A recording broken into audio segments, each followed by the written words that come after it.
Hey, this is Pam Didner. Welcome to another episode of B2B Marketing with Pam. So happy that you are watching the show. For today, the specific question I want to address is, if you are working very closely with sales, what type of questions you can ask them to understand them more? Let's assume that you are working with them and you are not necessarily have a good rapport or the relationship is so-so. What questions can you ask them to understand a little bit more to build that personal relationship? There are 5 questions I want to share with you. The first question I found incredibly useful and I use it all the time and I always get them talking. The question I ask is, hey, my sales peep, how do you manage and handle rejections? For them to close one deal, they have to encounter rejections all the time, right? Every single day. So I always ask them as a first question, how do you manage that? You know what? This is a great question for them. It gets them talking. They were like, oh my God, you care about me?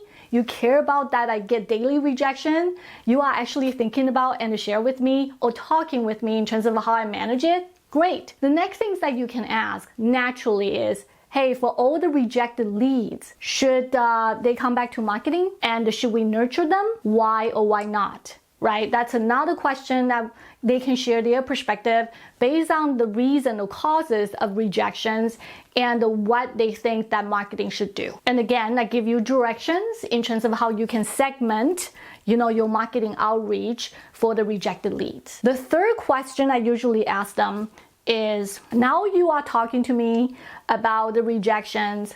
What about your glorious moments? So what are some of your biggest wins in the past 2 years? Obviously, all the stars were able to align.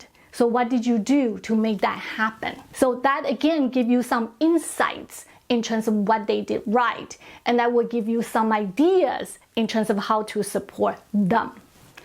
The fourth question I asked them is somehow related to that as well, is obviously you do a lot of stuff right to get the prospect to move along to the sales stages. So what kind of content do you use at the different stages? Obviously, they are going to say it depends. It depends on the prospect, depends on the clients, depends on the situation, depends on the industry segments or whatnot. Whenever they say depends, I say, give me one example.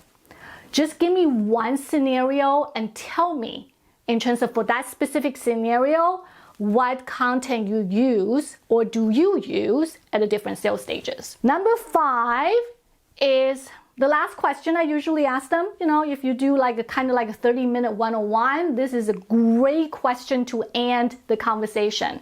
I always end, what can I do for you? What can marketing do to help you? They're gonna give you a laundry list.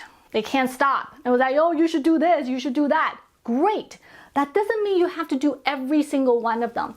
A lot of time have them talking. It's kind of like a venting session. Obviously, you have to pick up a couple things, right? You cannot leave that laundry list alone and not doing anything. So look at the list and prioritize based on your job scope to support them. So get the list, prioritize, and also tell them what you will do. So these are the 5 questions that I tend to ask my salespeople to understand them more. And these questions tend to be a great starting point or even continuously building that relationship with your salespeople.